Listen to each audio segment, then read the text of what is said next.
জ্বালানি সংকট নেই এমন ঘোষণার পরেও তেলের পাম্পে ভিড় কমেনি। নির্ধারিত সীমায় বিক্রির নিয়ম মানতে চাইছেন না কেউ কেউ, বেশি তেল চাইছেন রাইড শেয়ারকারীরা। এ বিষয়ে আরো জানাতে শাহবাগ থেকে যোগ দিচ্ছেন সহকর্মী আতিক মিসবা লগ্ন এবং ময়মনসিংহের দিঘির কান্দায় রয়েছেন সহকর্মী হারুনুর রশিদ। প্রথমে যুক্ত হতে চাই লগ্নর সাথে। লগ্ন, সরকার নির্ধারিত নিয়মে তেল বিক্রি হচ্ছে কি সব ফিলিং স্টেশনে, আপনি কি দেখছেন?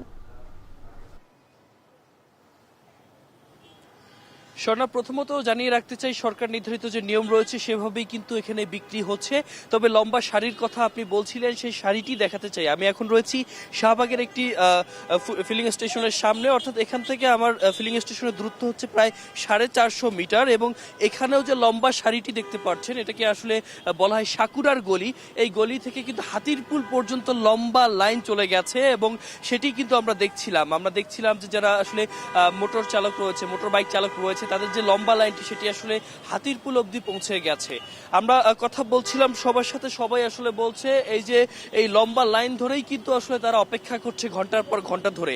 এবং একই সাথে আপনারা দেখতে পাচ্ছেন যে 4 চাকার ব্যক্তিগত যে বাহনগুলো রয়েছে তার যে লাইনটি দেখতে পাচ্ছেন সেই লাইনটিও কিন্তু মূলত কোনো যানজটের জন্য না, কারণ আমরা দেখতে পাচ্ছি যে তার অদূরেই কিন্তু আসলে গাড়ি চলছে। এই গাড়িগুলোও কিন্তু লম্বাভাবে ঠিক শাহবাগ মোড় থেকে অপেক্ষা করছে জ্বালানি যে ফুয়েল রয়েছে সেই ফুয়েল নেবার জন্য অপেক্ষা করছে। এবং আমরা সবার সাথে কথা বলছিলাম, সবাই বলছেন যে আসলে সংকট না থাকলেও আসলে আতঙ্ক এবং শঙ্কার জায়গা থেকে মূলত যারা রয়েছেন তারা এখানে অপেক্ষা করছেন। তবে আমরা যারা পেট্রোল পাম্প সাথে, যারা বিক্রির সাথে বা বিপণনের সাথে যুক্ত রয়েছে তাদের সাথেও আমরা কথা বলেছি, তারাও বিষয়টি আসলে নিশ্চিত করেই আমাদেরকে জানিয়েছেন যে তারাও নিয়ম মেনে দিচ্ছেন, কোনো ধরনের অপ্রীতিকর ঘটনা যেন কোনোভাবে না ঘটে সেদিকে সোচ্চার থাকছেন এবং একইভাবে বিশেষভাবে গাড়ির যে নম্বর রয়েছে সেই নম্বর নিবন্ধনের মাধ্যমে একজন মানুষ যেন দুবার নিতে না পারেন সেই দিকে আসলে তৎপরতা অব্যাহত রেখেছেন। তো স্বর্ণা, এই ছিল আমার এখান থেকে সর্বশেষ। এবার ময়মনসিংহের দীঘার কান্দা থেকে আমাদের সাথে যুক্ত হচ্ছেন সহকর্মী হারুনুর রশিদ। হারুন, যদি জানাতেন বেঁধে দেয়া পরিমাণ সীমায় ক্রেতাদের চাহিদা মিটছে কিনা?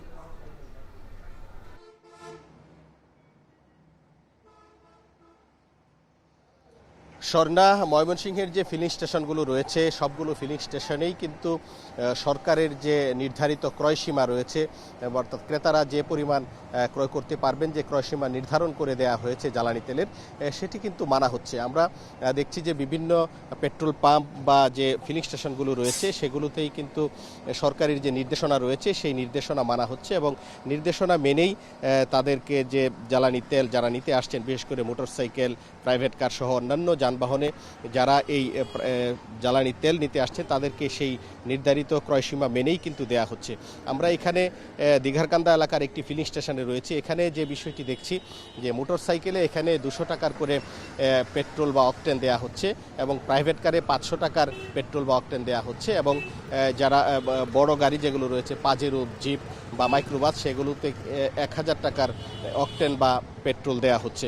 এবং আমরা বেশ কয়েকটি পেট্রোল পাম্প ঘুরে যেটি দেখেছি যে এই জ্বালানি তেলের ক্রয়সীমা নির্ধারণ করে দেওয়ার পর বিশেষ করে যে 200 টাকা বা 500 টাকার যে জ্বালানি তেল দেয়া হচ্ছে এতে কিন্তু যারা গ্রাহক রয়েছেন, যারা ক্রেতা রয়েছেন তাদের মধ্যে কিছুটা অসন্তোষ রয়েছে এবং তারা যেটি বলছেন যে তাদের অনেকের প্রয়োজন রয়েছে, সেই প্রয়োজন অনুযায়ী তাদের যে পরিমাণ জ্বালানি তেল দরকার সেটি তারা পাচ্ছেন না। যারা স্থানীয়ভাবে চলাফেরা করছেন তাদের জন্য এটি যথেষ্ট, কিন্তু যারা দূর দূরান্তে যাবেন তাদের জন্য কিন্তু এটি যথেষ্ট নয় এবং তারা যেটি বলছেন যে এই সমস্যার সমাধান করা উচিত।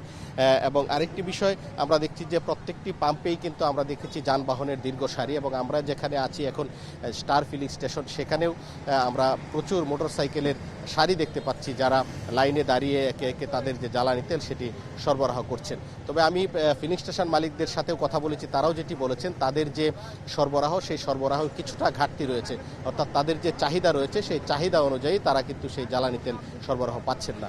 তো এই ছিল আমার কাছে ময়মনসিংহ থেকে জ্বালানি তেল বিক্রয়ের সর্বশেষ। সহকর্মী আতিক মিসবা লগ্ন এবং হারুনুর রশিদ জানাচ্ছিলেন বিভিন্ন প্রান্ত থেকে তেলের পাম্পের সবশেষ পরিস্থিতি।